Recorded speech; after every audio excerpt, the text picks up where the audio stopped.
Welcome to the Game of Life podcast, where we bring you inspiring softball stories, insightful tips from coaches and players, and explore how the game transcends its boundaries to become a metaphor for life. Whether you're a sports enthusiast, a casual fan, or someone just looking for inspiration, you're in for a treat. We'll unravel the tales that go beyond the scoreboard.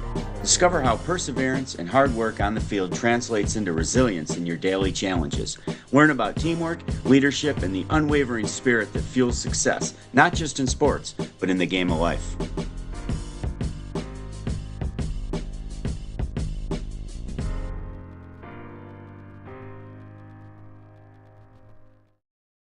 Hey, how we doing? Doing good. Good to see you. You too. Now we're virtual again. I was back in New York last week. It was super fun seeing the family and some friends, but now I'm back in Chicago. Yeah, and we went and saw a couple softball games too, which was fun. Yeah, we did. It was a really good time. All right, so we got a good topic tonight that I came up with, and this is one that I think is really important, especially as, high school players out there, your mid-season, college players, your mid-season. And I think, we can start to get really stat focused and in our head about certain things. So tonight we're going to talk about defining success. So what does success look like? How do we kind of set those goals for ourselves? And I guess we'll just jump right in with your initial thoughts. Yeah, I mean, the older and experienced or more perspective I have might be the better way to put it. It I think you're never happy if success is an outcome. Uh, Now, it doesn't mean you're trying to lose weight or you're trying to add muscle, or you're trying to add velo or bat speed or something like that.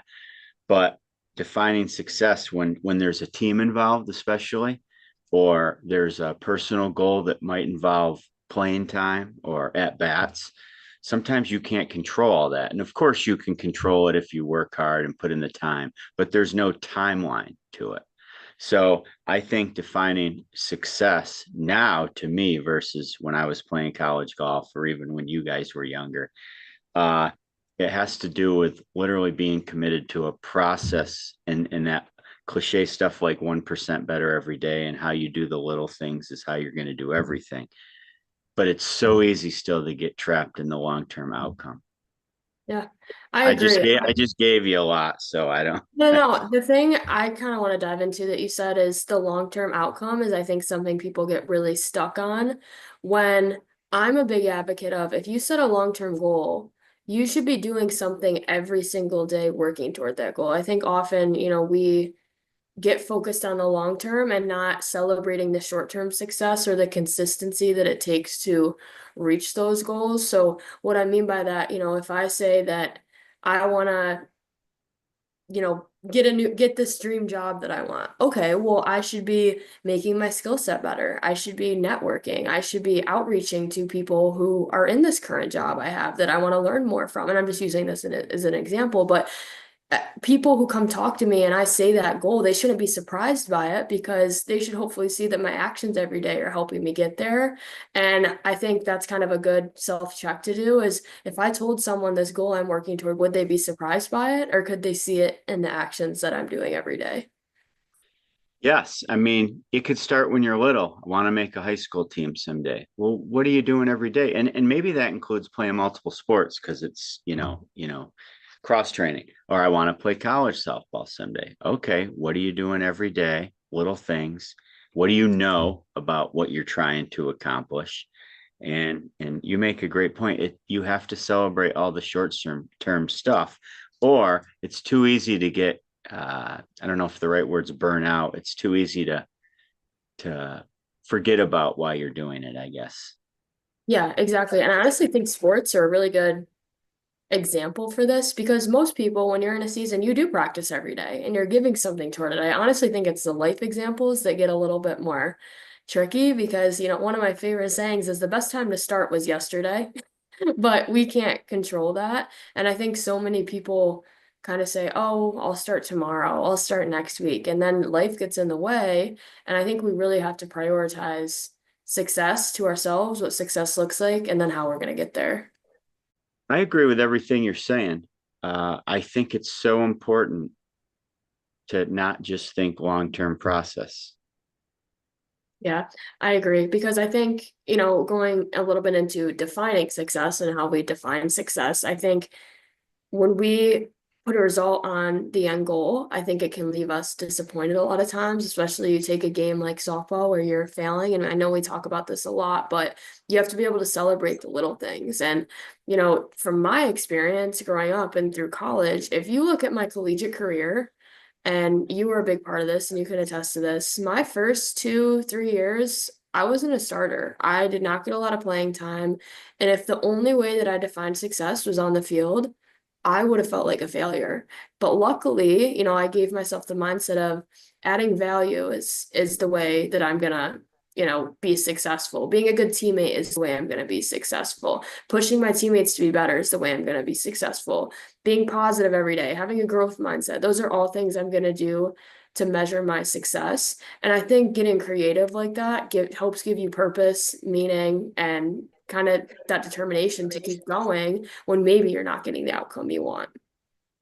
Yeah, and we can talk about it right now, and you can fly through your whole college career, collegiate career in a couple sentences. Those were a lot of long days, Yeah.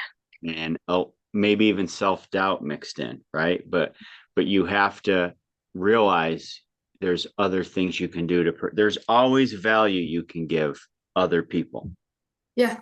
but And but you can't always decide what it is or how successful that makes you.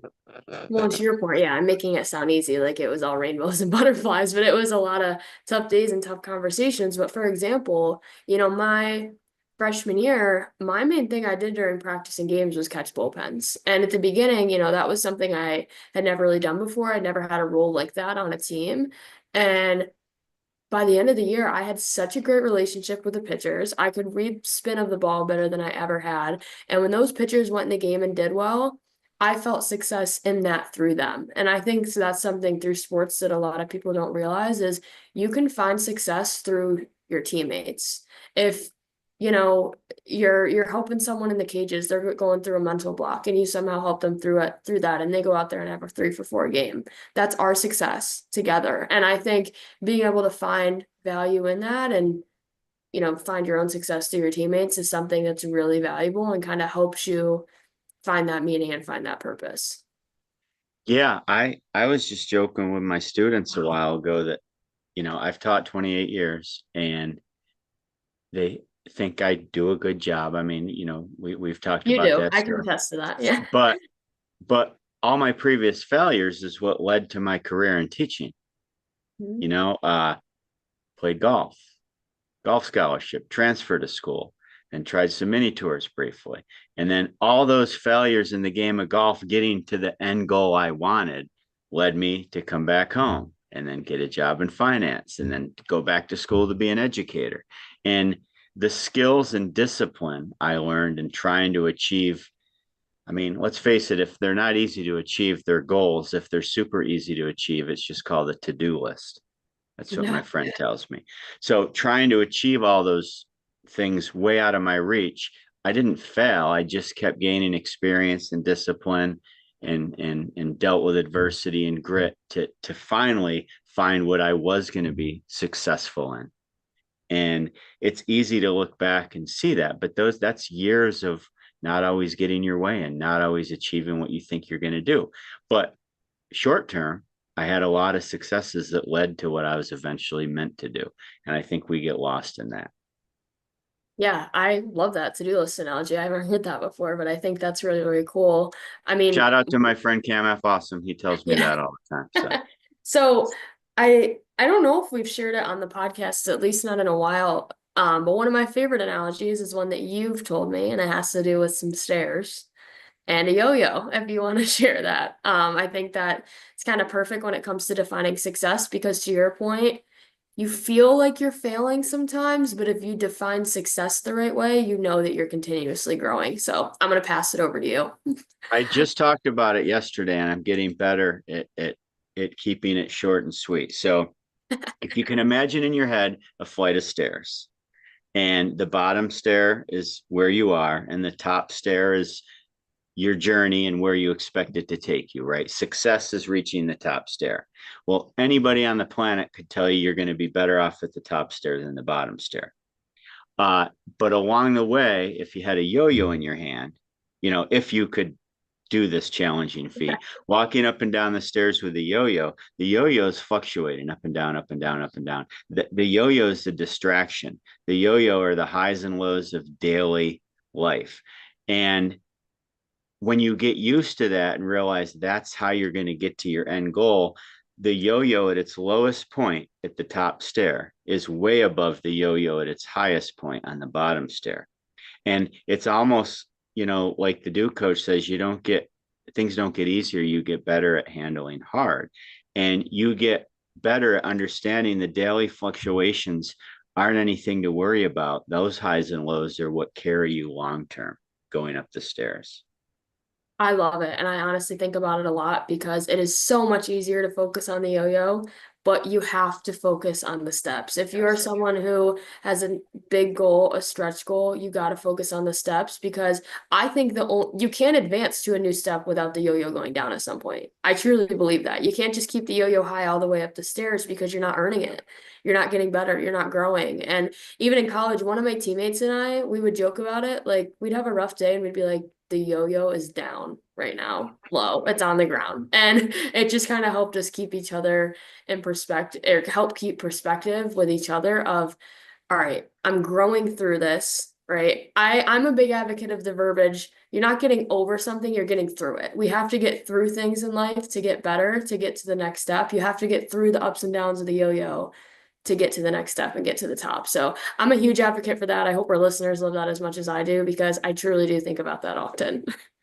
Yes. And again, it's easy to preach this stuff, but we've both been through it. Well, I mean, I feel like I've been through it twice with my sports career, and then any parent will tell you with their child's, and there's nothing harder as a parent than watching your child struggle. And I feel one of my greatest assets is I remember myself struggling. So if I didn't let you do that or your sister do that, I'm not helping you by trying to lift you up over the adversity and the struggle and or just carrying you up to the top stair. You're not learning anything because it's coming to get you sooner or later. If it wasn't in your sports career, it'll be your work career. And if it's not your work career, it's going to be when you're parenting or in relationships or a health scare, life in general. You definitely aren't getting over anything. You're getting through it 100%. Yeah. Want to pivot a little bit, and I'm going to start with a bold statement, and I want to hear your thoughts on it. Are you ready? Yeah. Okay. If the way you define success does not involve relationships and helping other people, I think you're doing it wrong. I don't think that's bold at all because you're speaking my language. Uh, that's you can't do it alone. Mhm. And I was just talking to my team the other day that it's free to cheer your teammates on, right? It's free to be happy for somebody else. And along the way, it's going to add a perspective that I'm so happy for them, or maybe I should try working the way they work to get that result. And that's how you get through things, definitely with other people. Yeah, and I think the flip side of that too, and I truly believe this, the biggest measure of success through our life is the impact you have on other people. And I think that gets lost sometimes. You hear a lot of more experienced or older people saying, I want to leave a good impact on the lives. I hope I've touched a lot of people. I hope, when people remember me, they remember how I made them feel. And I think, as you get older, more experienced, to your point earlier, it's easier to see that. But when you're young and you're having all these goals and you're worried about stats and you're worried about your image, we kind of lose that sometimes. And I think, and I've had to challenge myself, and my family and friends have challenged me when I'm going through my goals and I'm not putting effort into the relationships like I should. Oh, I'm too busy. Oh, I don't have time for this. You cannot, your relationships cannot be the thing you put on your back burner or on the back burner to reach success. It's got to be adjacent to whatever you're trying to march towards. And I truly believe that. Because one thing I think about often that I've heard is, at the end of your life, whoever you are, if every person you've interacted with could fill a stadium, and it's the little interactions that you have every day are making more of an impact in this world than you think. And I think my message to you today, if you take one thing from this episode, is just make sure that your measure of success includes the way you make other people feel and the effect you have on other people. 100%. Success and relationships aren't parallel. They're intertwined together. Yeah. And I mean, I that could potentially be a good way to end this. I think you nailed it. Yeah, yeah. I think one other thing I wanted to talk about is, and then we'll end it. But Yeah, one thing I okay. wanted to talk about too was I think sometimes external pressure can have a lot of impact on how you define your success, what your success should be, or what you think it needs to be. I guess I just challenge you to listen to yourself of what you feel like success is for you. Because I'll take us to, for example, how you view success in every day, with your job, coaching, career, might be a little different than mine, and that's okay. And I think everyone's is a little different. So I think tap into what you feel is important to you, what you value, how you want to measure success in your own life. And, ask those people who are close to you, around you, that know you well, but I think just make sure you're listening to yourself as you set goals and measure success. It's good to do that constantly. And I mean, we could go into the whole concept of gratitude because no matter how many people you've helped, no matter how successful you end up being in your own definition of it, it's so much easier to dwell on the things that go wrong. And so it's very good daily to think about all the things that went right and all the gratitude and all the good relationships you have. Yeah, Yeah, awesome. Yeah. Awesome. love it. This one was fun. It was fun. We will see you next week. Yes, thank you. Thanks, everyone. All right, bye.